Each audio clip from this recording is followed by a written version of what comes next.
Hi hello வணக்கம். இது உங்கள் சிவி ஜோன். ஸோ இப்போ பார்த்தீங்கன்னா லைவில் வந்துட்டு கண்டிப்பாக நிறைய பேர் பார்த்துருப்பீங்க. செம்ம டென்ஷனாக இருக்கும். ஒரு சில பேருக்குலாம் பிபி ஏறுதான் சொல்கிறாங்க, என்னங்க இப்படி நடக்குது அப்படின்னு. ஸோ காலையிலேருந்து பார்த்தீங்கன்னா விஜய் பார்வதி நைட்டெலாம் தூங்காமல் சரி இந்த டாஸ்க்கை இனிதே முடிக்கணும் அப்படின்ட்டு ஒரு வேலையை பண்ணிகிட்ருக்காங்க. வருது ஒரு 7:30 புதுசாக. என்ன 7:30ங்க அப்படின்னா திவ்யா. அதாவது உங்களுக்கு தெரியுமே, நான் தான் முதலேருந்து சொல்லிட்டு இருக்கேன். நிறைய பேர் வந்து அப்படிலாம் கிடையாதுங்க, திவ்யா வந்து இப்போல்லாம் விஜய் பார்வதிக்கிட்ட எவ்வளோ நல்லா பேசுகிறவங்க தெரியுமோ அப்படின்னு. ஏங்க அவங்க ஃபுல்லாக வன்மத்தில் இருக்காங்க. இப்போ வந்து சொன்னால் அவங்களே கஷ்டப்பட்டு இப்போ தான் வந்து தர்பலிங்கம் சார் கூட வந்துட்டு அவங்க கைடன்ஸ் படி ஏதோ ஒன்று செஞ்சிட்ருக்காங்க. இவங்க அங்கேருந்து வந்து புதுசாக ஒன்று கிளப்பி விட்றாங்க. என்னவா அவங்க பாலை வந்துட்டு கம்மியாக கொடுத்துட்டாங்களாம். பால் கொடுக்காமல, இப்போ முதல்ல வந்து கொடுக்காம விட்டாங்களும் ஒரு பிரச்சனை, இப்போது கொடுக்கலையா. அதுவும் யார் யாருக்கும், இவங்களுக்கும் அசிஸ்டன்ட் வார்டன் இருக்குமா. இவங்க புதுசாக கிளப்பி விட்றாங்க. நான் அந்த மாதிரிலாம் இல்லை, என்னுடைய பாலையும் வந்து நான் வந்து ஃபெர்னாண்டஸ்க்கு கொடுத்தேன், இந்த மாதிரி தேவையில்லாமல் சொல்லாதீங்க அப்படின்னு அவங்க சொல்கிறாங்க. நீங்கள் அப்படி தான் கொடுத்தீங்க மேடம், கிண்டல் பண்ணுறாங்களாம், வெறுப்பேற்றுறாங்களாம். இப்போ ஆனால் வெறுப்பேற்றத்தில் உண்மையிலே வந்துட்டு நீங்கள் இந்த விஜய் பார்வதி முன்னாடி ஓரளவுக்கு பண்ணுவாங்க, நம்ம பார்த்துருப்போம். ஆனால் வெறுப்பேற்றுறதுல உண்மையிலேயே இந்த பொண்ணுக்கு வந்து ஒரு பெரிய பட்டமே கொடுக்கலாம். திவ்யாவுக்கு ட்ரிகர் பண்ணுறதுல விக்ரமுக்கு கொடுக்கலாம். அதேமாதிரி ட்ரிகர் ப்ளஸ் வெறுப்பேற்றுறதுல வந்துட்டு நம்ம திவ்யா கொடுக்கலாம். நான்லாம் கொஞ்சம் யோசித்தேன் இந்த வெள்ளிக்கிழமை, விக்ரம் வந்து என்னடா இது ஒஸ்ட்டு பர்ஃபார்மன்ஸுன்ற ஒரு விஷயத்தை வச்சு திவ்யாவை கலாய்க்கிறாருன்னு. தப்பே கிடையாது. இந்த மாதிரி ஆட்கள்லாம் இந்த மாதிரி ஆட்கள் டீல் பண்ணுறதும் கரெக்டு போல இருக்குது. இல்லை நம்ம வந்து நினைக்கிறோம், சரி எவ்வளோ பாவம் இவங்கள போய் இப்படி பேசுகிறாங்களேன்னு. அப்படி பேசியும் புத்தி வர மாட்டேது பாருங்கள். இப்போ வந்து இந்த மாதிரி ஒரு விஷயத்தை இழுக்கிறாங்க, அவங்க அந்த மாதிரி நான் சொல்லலை அப்படின்னு சொல்லிட்டு கலாய்க்கிறாங்க. அதுக்கப்புறமா என்ன பண்ணுறாங்க, இவங்களுக்கும் மைண்டுக்குள்ளே இருக்கும்ல, ஜாடமடையாக கலாய்க்கிறாங்க. அப்படியே பாத்திரத்தை எடுத்துகிட்டு போய் இப்போல்லாம் நான் வந்து உடனுக்குடன் கழுவி ஊற்றிடுது. ஏன்னா 3 நாளைக்கு அப்புறமா தான் நம்மளுக்கு தெரியுதுல்ல, நம்ம மட்டும் தான் தனியாக இருக்க போகிறோம், நம்ம தான் தனியாக வேலை செஞ்சு ஆகணுன்றது புத்திக்கு வருதுல்ல.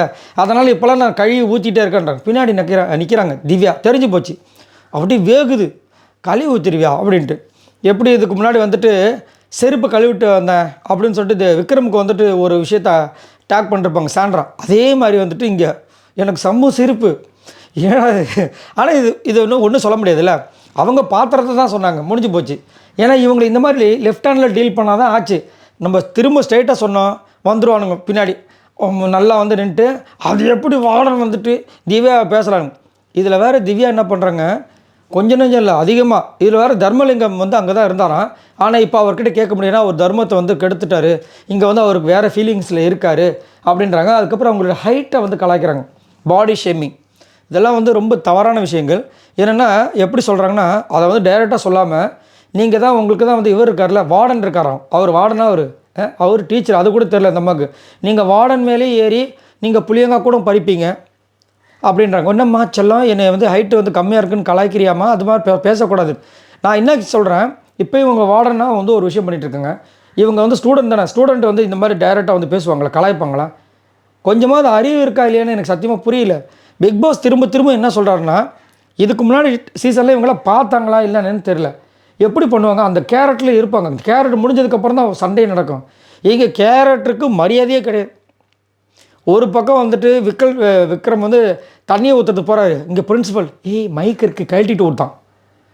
நீங்கள் பிரின்ஸிபல்யா அது தெரியுங்க, அது பாட்டுக்கு ஒரு பக்கம் இருக்கட்டும், நான் தண்ணி ஊற்றக்கூடாதுல்ல, தடுக்கணுங்க. என்ன பண்ணிகிட்ருக்கீங்கன்னு மிரட்டணுங்க. ஓ அப்படியா, ஐயோ அப்படின்னமா இருக்குது. கேரக்டரை விட்டு தாண்டி எல்லாம் போயினுக்குது. இதில் வேறு வந்துட்டு அவங்க சொல்கிறாங்க, ரம்யா சொன்னாங்க அங்கே இருக்கவங்க, எப்படியும் இந்த டாஸ்க் முடித்தோடனே அவள் கழுவி ஊற்ற போகிறான் அப்படின்ட்டு.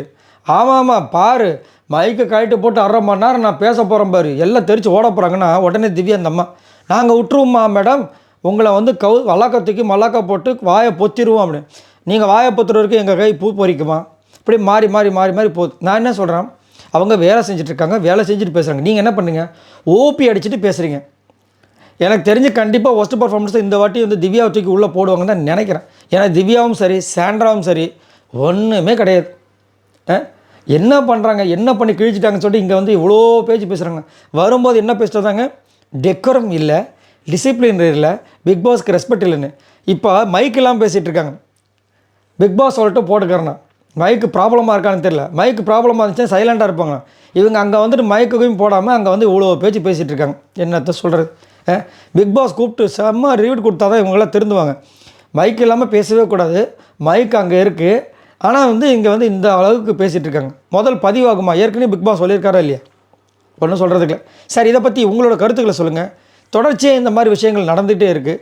ஆனால் இதுக்கு ஒரு விடிவு காலம் விஜய் சேதுபதி வந்து கொடுப்பாரோம் பார்த்தா அது நம்ம கையில் இல்லை. பார்ப்போம் நாளைக்காவது நடக்குதா அப்படின்ட்டு. கிழக்கே தோன்றும் சூரியன் மேற்கில் மறையலாம். அதே மாதிரி கிழக்கு தோன்றும் சூரியன் வந்துட்டு மேற்கில் தோன்றாது. ஆனால் அந்த மாதிரி தான் இப்போ விஜய் சேதுபதி போயிட்டுருக்கு. ஆனால் மேற்கில் தோன்றுனா என்ன நடக்கும் தெரியல. நடக்குமா நாளைக்கு விஜய் சேதுபதின்றது அப்படி தான் இருக்குது. ஏன்னா ஃபுல்லாக வந்துட்டு வரும்போதெல்லாம் விஜய் பார்வதி வந்து கலாய்ச்சிட்டு போயிட்டு இருக்காரு. நாளைக்காவது நல்லது நடக்குமான்னு தெரியல. பார்க்கலாம். உங்களோட கருத்துக்களை சொல்லுங்கள். மறக்காமல் நம்மளோட சேனலை சப்ஸ்கிரைப் பண்ணிட்டு பாருங்கள். நிறைய விஷயங்கள் உங்களுக்காக காத்துட்ருக்கு. சப்போர்ட் பண்ணுங்கள் கைஸ். பாய் நண்பர்களே.